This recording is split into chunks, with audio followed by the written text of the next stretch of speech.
Microsoft എക്സലിൽ date of birth base ചെയ്ത് അവരുടെ ഏജ് എങ്ങനെയാണ് കാൽക്കുലേറ്റ് ചെയ്യുന്നത് എന്ന് നോക്കാം.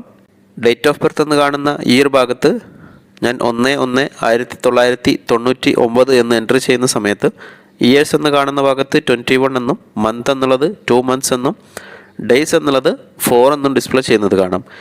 ഏജ് ഇൻ വേർഡ്സ് എന്ന് കാണുന്ന ഈ ഒരു ഭാഗത്ത് 21 years 2 months 4 days എന്ന് ഡിസ്പ്ലേ ചെയ്യുന്നത് കാണാം. ആസ് ഓൺ ഡേറ്റ് എന്നുള്ള ഈ ഒരു ഭാഗത്ത് ഡേറ്റ് ചേഞ്ച് ചെയ്യുന്ന സമയത്ത് താഴെ ഓട്ടോമാറ്റിക്കായി അപ്ഡേറ്റ് ചെയ്തു വരുന്നതും കാണാം. എക്സൽ ഉപയോഗിച്ച് എങ്ങനെയാണ് ഏജ് കാൽക്കുലേറ്റ് ചെയ്യുന്നത് എന്ന് നോക്കാം. മുകളിൽ കൊടുത്തിരിക്കുന്ന 2 ഡേറ്റുകൾക്കിടയിലെ ഇയേഴ്സ് കണ്ടുപിടിക്കുന്നതിന് വേണ്ടി ഈ ഒരു സെല്ല് സെലക്ട് ചെയ്തു. ഈക്വൽസ് ടു നമുക്ക് എൻട്രി ചെയ്യേണ്ട ഫോർമുല എന്നുള്ളത് ഡേറ്റഡ് ഇഫ് എന്നാണ്. നോർമൽ DA എന്ന് എഴുതുന്ന സമയത്ത് താഴെ സജഷൻസിൽ ഡിസ്പ്ലേ ചെയ്യാറുണ്ട്. എന്നാൽ ഡേറ്റഡ് ഇഫ് എന്നുള്ളത് ഡിസ്പ്ലേ ചെയ്യുന്നതല്ല. മാനുവലി ഞാൻ ടൈപ്പ് ചെയ്യുന്നുണ്ട്. Dated if bracket open. Start date എന്നുള്ള സ്ഥലത്ത് ഡേറ്റ് ഓഫ് ബർത്ത് എൻട്രി ചെയ്തിരിക്കുന്ന ഈ ഒരു സെല്ല് സെലക്ട് ചെയ്തു.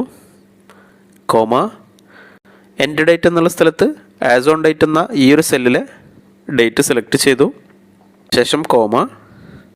അതിനുശേഷം ഇയേഴ്സ് എന്നുള്ളത് കണ്ടുപിടിക്കുന്നതിന് വേണ്ടി double quote y double quote bracket close.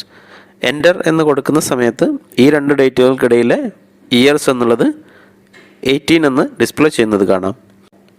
ഇതുപോലെ മാസം കണ്ടുപിടിക്കുന്നതിന് വേണ്ടി equals to dated if function bracket open.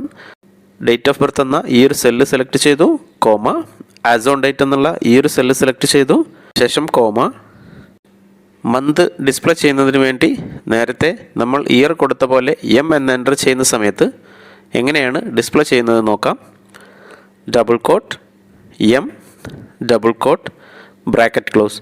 Enter എന്ന് കൊടുക്കുന്ന സമയത്ത് 218 എന്ന് ഡിസ്പ്ലേ ചെയ്യുന്നത് കാണാം. അതായത് ഈ ഒരു 2 ഡേറ്റുകൾക്കിടയിലെ ടോട്ടൽ മന്ത്സ് ആണ് ഡിസ്പ്ലേ ചെയ്യുന്നത്. ഈ ഒരു ടോട്ടൽ മന്ത്സിൽ നിന്നും ഇയർ എന്നുള്ളത് ഡിവൈഡ് ചെയ്ത ശേഷമുള്ള മന്ത് ഡിസ്പ്ലേ ചെയ്യുന്നതിന് വേണ്ടി എന്ന് എൻട്രി ചെയ്തിരിക്കുന്ന ഈ ഒരു ടെക്സ്റ്റിന് ഫ്രണ്ടിൽ ഞാൻ y എന്ന് ടൈപ്പ് ചെയ്തു. ശേഷം എൻ്റർ എന്ന് കൊടുക്കുന്ന സമയത്ത് 2 മാസം എന്നുള്ളത് ഡിസ്പ്ലേ ചെയ്യുന്നത് കാണാം. ഇതുപോലെ ഡേയ്സ് കണ്ടുപിടിക്കുന്നതിന് വേണ്ടി equals to dated if function bracket open. Date of birth contain ചെയ്യുന്ന ഈ ഒരു സെല്ല് സെലക്ട് ചെയ്തു. കോമ. ആസ് ഓൺ ഡേറ്റ് എന്ന ഈ ഒരു സെല്ല് സെലക്ട് ചെയ്തു. Comma.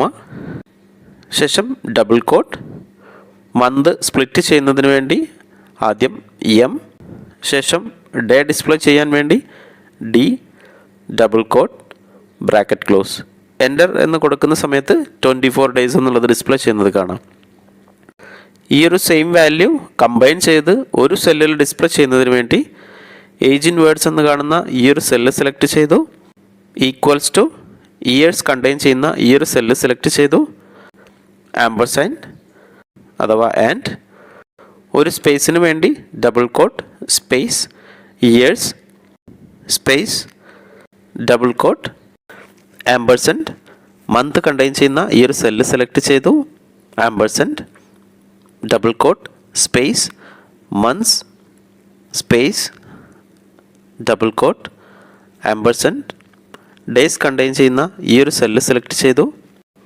ആംപർസെൻറ്റ് double quote space days double quote. Enter എന്ന് കൊടുക്കുന്ന സമയത്ത് കമ്പൈൻ ചെയ്തിരിക്കുന്ന ഈ ഒരു ടെക്സ്റ്റ് ഡിസ്പ്ലേ ചെയ്യുന്നത് കാണാം. ഡേറ്റ് ഓഫ് ബർത്ത് എന്ന് എൻ്റർ ചെയ്തിരിക്കുന്ന ഈ ഒരു സെല്ലിൽ ഡേറ്റ് ചേഞ്ച് ചെയ്യുന്ന സമയത്ത് വാല്യൂസ് എല്ലാം അപ്ഡേറ്റ് ചെയ്തു വരുന്നത് കാണാം. അടുത്തതായി ഈ ഒരു സൈഡിൽ ഞാൻ കുറച്ച് സെലിബ്രിറ്റീസ് ഡേറ്റ് ഓഫ് ബർത്ത് എഴുതിയിട്ടുണ്ട്. ഡേറ്റ് ഓഫ് ബർത്ത് ബേസ് ചെയ്ത് ഇന്നത്തെ ഡേറ്റിലേക്ക് അവർക്ക് എത്ര വയസ്സായെന്ന് നമുക്ക് നോക്കാം. അതിനുവേണ്ടി ഫസ്റ്റ് സെല്ല് സെലക്ട് ചെയ്തു. Equals to dated if function bracket open. Date of birth contain ചെയ്യുന്ന സെല്ല് സെലക്ട് ചെയ്തു. കോമ. ഇന്നത്തെ ഡേറ്റിന് വേണ്ടി today bracket open bracket close comma.